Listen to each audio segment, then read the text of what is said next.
Bonjour Céline. Comment allez-vous? Bah, très bien. Bah, écoute, ravie que tu sois là aujourd'hui. Je pense que tout le monde va venir en cours, mais on va déjà peut-être commencer pour être bien dans les clous. Euh, Ok. alors, en fait, aujourd'hui, tu es là pour nous parler un petit peu de ton parcours, de tes œuvres et de ce qui fait ta spécificité. C'est-à-dire que, comme je l'ai indiqué sur le document, tu es une artiste 3.0. Tu réunis là, d'ailleurs, tu vas nous en parler du lieu où tu es en ce moment pour nous expliquer aussi ce que tu y fais. Mhm. Pour revenir un petit peu en arrière, on s'est rencontrés il y a à peu près un an pour une lecture de portfolio et depuis, moi, je te suis assidûment pour voir un petit peu parce que tu étais en mode projet en fait et voilà, Également. Oui. c'était intéressant de suivre un petit peu toute cette évolution. Et du coup, je vais te laisser la parole pour présenter un petit peu tout ce que tu fais. Et voilà. Ok, très bien. Vous m'entendez bien? Moi, je t'entends très, très bien. Ok, parfait. Donc, je suis Céline Chen, artiste et designer. J'ai été diplômée des arts décoratifs de Paris et suivi aussi des études de chorégraphie à Bruxelles et de philosophie aussi à la Sorbonne. Et j'ai été récemment incubée à la station F pour développer un projet entre l'art, la mode et les nouvelles technologies. Ma pratique est un alliage entre plusieurs disciplines, le design vestimentaire, la chorégraphie, la calligraphie, mais aussi l'art numérique. Et ce qui m'intéresse essentiellement, c'est de travailler la porosité entre les arts autour de la notion d'aura, mais aussi la notion de copie, d'authenticité, qui est notamment soulevée par ce que permet les NFT, la certification sur la blockchain. Et l'idée, c'est d'interroger le monde dans lequel on vit aujourd'hui, dans lequel les artistes s'inscrivent, et de participer à ce tournant euh, un- enfin, révolutionnaire, d'une certaine manière, auquel nous assistons. Je t'interromps juste. Est-ce qu'on peut parler de sculpture? Oui, Ok. euh, ce qui m'intéresse, c'est de travailler sur l'aura du vêtement et l'aura en général. Et par aura, j'entends d'aller explorer les parts invisibles de ce qui nous environne, les atmosphères, et leur donner une certaine matérialité. C'est la raison pour laquelle dans la robe précédente qu'on a vue ici, enfin, qu'on voit ici, on voit que je suis en train de sculpter une bijouterie ornée sur enfin, Alexandra, ici présente, euh, pour justement incarner comme cette vague d'électricité que peut entourer une personne ou ce qu'elle peut dégager de manière indicible. Je peux aussi vous présenter un travail plus récent. C'était le 31 mars 2023, donc il y a quelques mois. J'ai organisé un événement qui s'appelle la Galerie Céline Chen Live, qui était un événement physical, à la fois réel et aussi qui a été retransposé numériquement. Ici, c'était l'affiche de l'invitation. Et l'idée, c'était en tant qu'artiste émergente de trouver aussi des nouvelles voies de communication et de diffusion de son travail, et de penser la possibilité qu'un artiste aujourd'hui peut être à la fois enfin, travailler en collaboration, mais aussi en autonomie. Et c'est la raison pour laquelle on a créé enfin, cet événement qui est activable à différentes temporalités selon euh, nos, nos envies. Et alors là, j'ai donc la retranscription euh, de la réplique digitale de la galerie. On peut y voir des œuvres exposées. Euh, donc ici, c'est un petit tour euh, dans la galerie. À savoir que ce jour-là, on a réalisé une performance artistique de vente aux enchères avec une quinzaine de performeurs, une commissaire priseur, Ophélie Guiraud, qui est une vraie commissaire-priseuse. Et on a implémenté une dynamique voilà, pour justement interroger quelle est la valeur d'une œuvre d'art aujourd'hui, sous quelle dynamique s'inscrit-elle à travers cette logique de marché économique aussi, à travers le Web3, mais aussi c'était l'idée de faire un clin d'œil à ce que j'ai développé justement à la Station F depuis quelques mois, à savoir mon site où on peut voir mon travail, mais aussi les NFT, le travail sur la galerie et une partie qu'on a appelée catalogue, et où on peut voir retranscrit des produits que je considère comme des œuvres vestimentaires, où on a implémenté un système de, de vente aux enchères en live, où les personnes peuvent directement insérer un montant et proposer un prix en euros avec le twin digital du produit qui est ici et qui représente le versant numérique de l'objet physique. Et l'objet physique peut être aussi acheté ou c'est Alors, uniquement le versant numérique? il est indissociable de l'objet physique, c'est-à-dire que dès qu'on achète l'objet, l'œuvre vestimentaire physique, on a de facto le NFT offert pour, en guise de certificat sur la blockchain. D'accord, donc c'est un coffret en fait. Exactement. D'accord. Exactement. Et à la Station F, ils t'ont incubé, par exemple, ils t'ont aidé ou tu as un dispositif particulier? Alors, il y a plusieurs programmes à la Station F. Chacun est indépendant. Et donc, moi, j'ai été incubée dans le programme School Lab avec, en partenariat avec la région Île-de-France.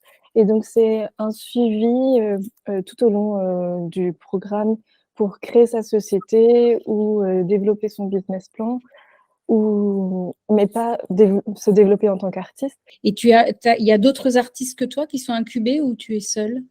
J'en ai pas rencontré. J'ai rencontré beaucoup de développeurs, de personnes qui sont dans le business. Il y a aussi très peu de femmes à la Station F, même s'il y en a. Mais oui, c'est majoritairement des projets qui sont liés à la technologie pour la plupart et qui sont des ouvrables comme des logiciels. Il n'y a pas spécifiquement un département pour l'art ou... Non, non. Et, D'accord. et du coup, c'était assez intéressant justement d'arriver par cette perspective-là d'artiste, puisque je me suis dit à ce moment-là qu'il y avait beaucoup de choses à explorer entre le modèle d'une start-up et le modèle d'artiste. Et l'idée, ça a été de créer un chemin pour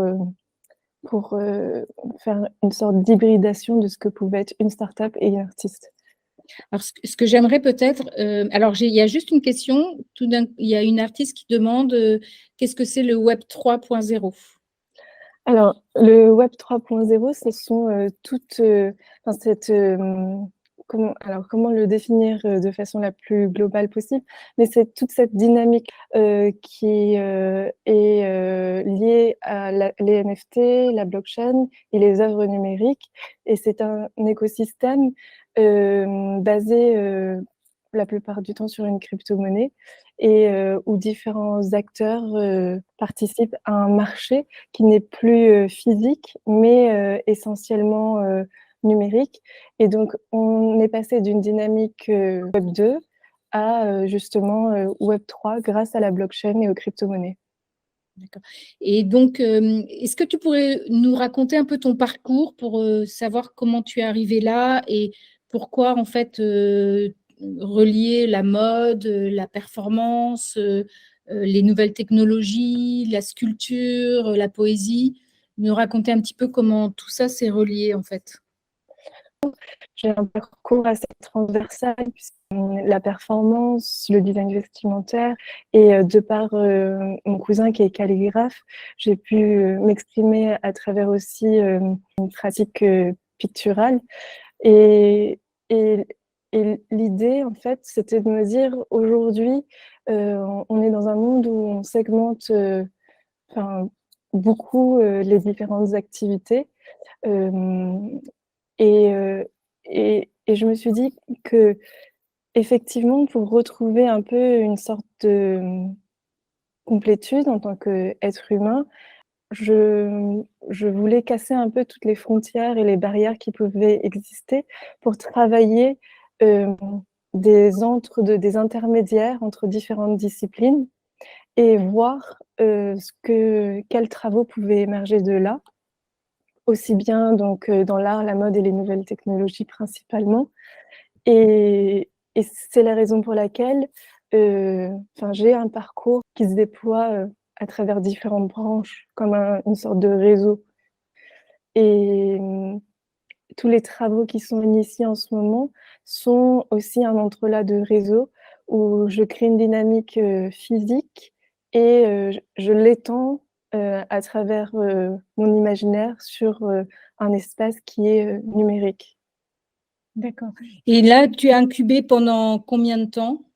Donc là j'ai fini le programme, mais je suis encore en tant qu'alumni à la Station F, donc je continue à travailler ici et j'ai repostulé pour un nouveau programme récemment. D'accord. Avec un nouveau projet Avec un nouveau projet, oui.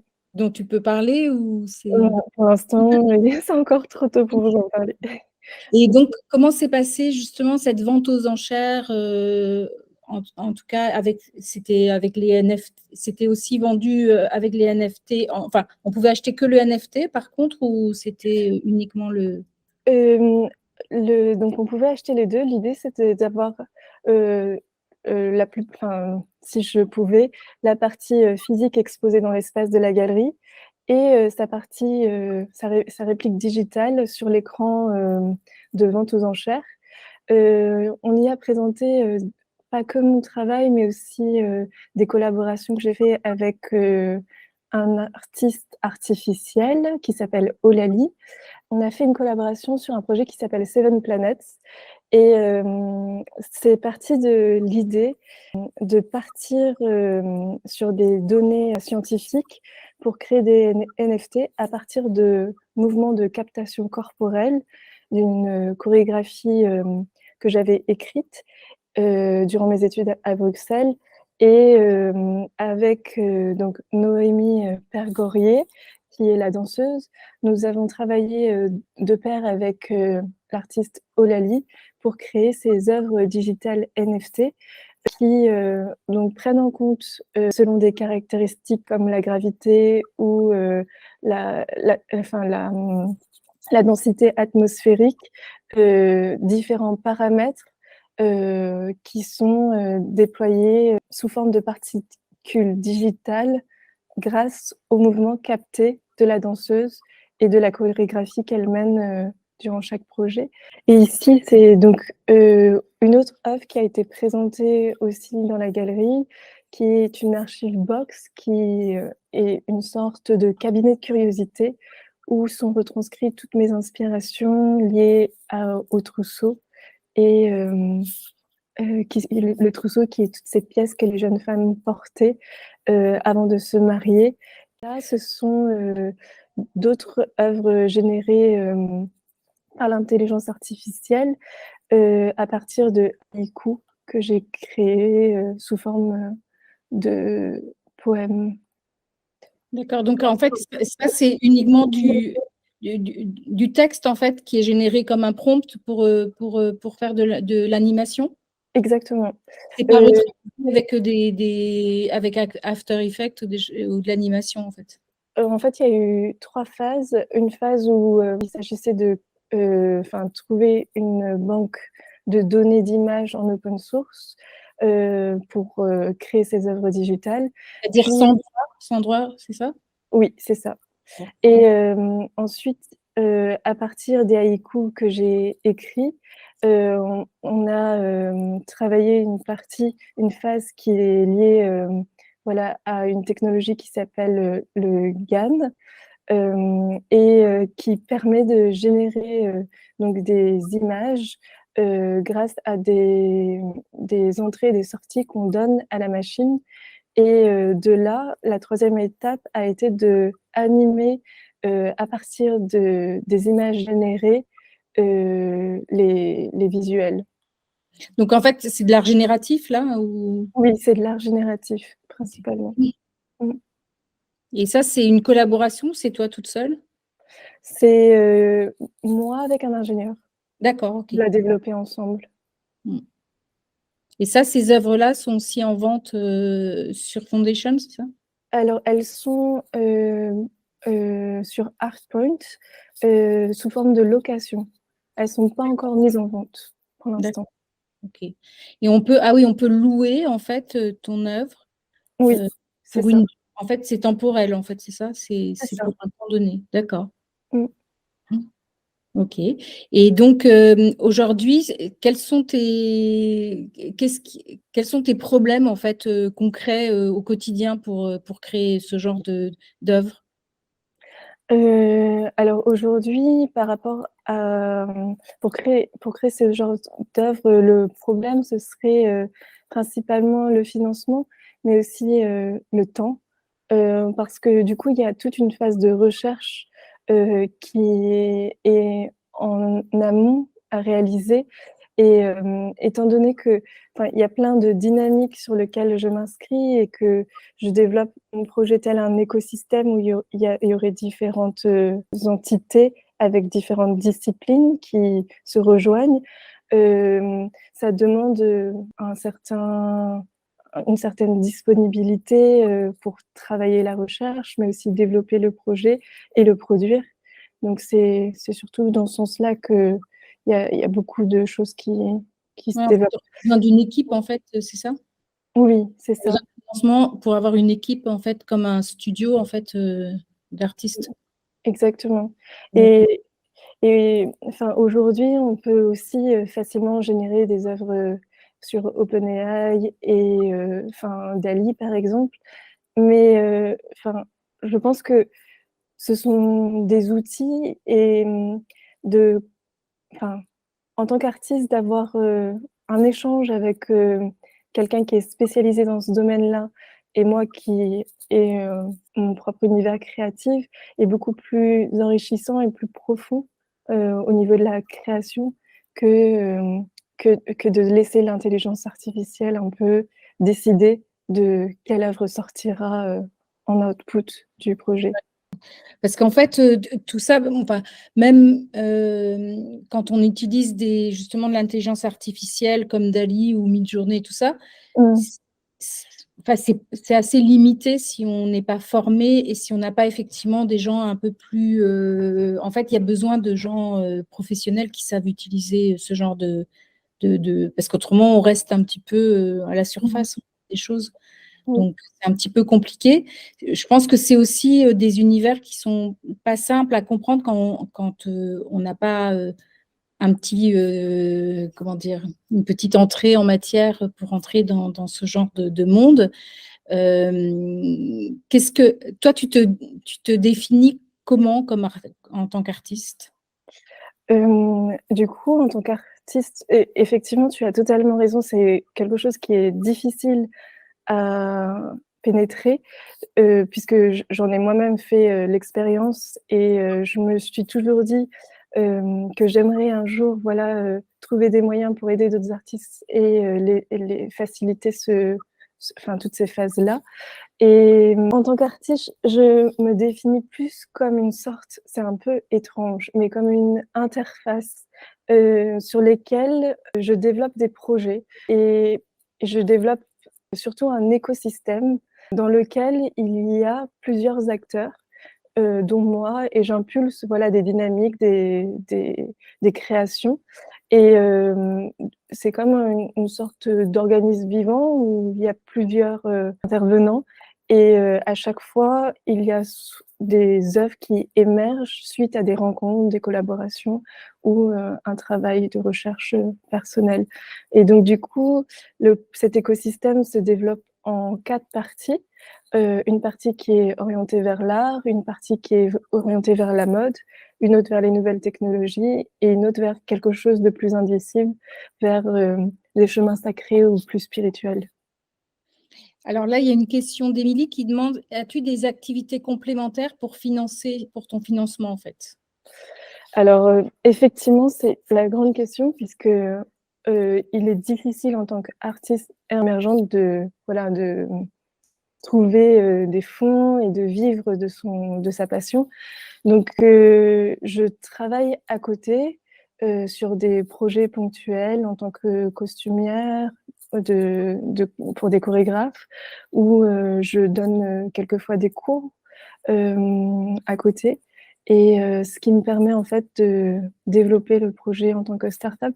Mais c'est vrai que, pour rencontrer, d'autres artistes et évoluer dans ce milieu-là, c'est quelque chose que parfois on tait, mais l'aspect financier est quelque chose que rencontrent, beaucoup d'artistes et c'est la raison pour laquelle j'ai créé aussi, cette galerie et ce système de vente aux enchères pour, arriver à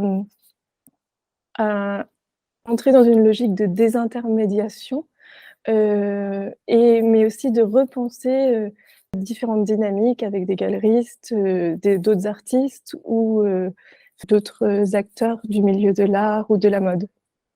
Et du coup, la question que j'avais, c'est que quels sont tes acheteurs, justement? Est-ce que c'est des gens qui viennent ils viennent de quel univers? La mode, la technologie, des collectionneurs d'art? C'est un chemin qui est assez différent à chaque fois. Comme le format est hybride, chacun un peu vient, trouver, ce qu'il recherche et l'angle qui l'intéresse. Donc c'est assez difficile de satisfaire, l'ensemble, mais c'est un format, vraiment, je pense assez nouveau qui est proposé et donc lors de l'événement, par exemple, de la performance artistique dans, cette galerie reconstituée en physique et en digital, chacun, en avait pour, ses propres goûts, en fait. Et est-ce que tu as été approchée par des marques? Parce que ça pourrait être une collaboration financière qui serait intéressante pour, ce que tu fais?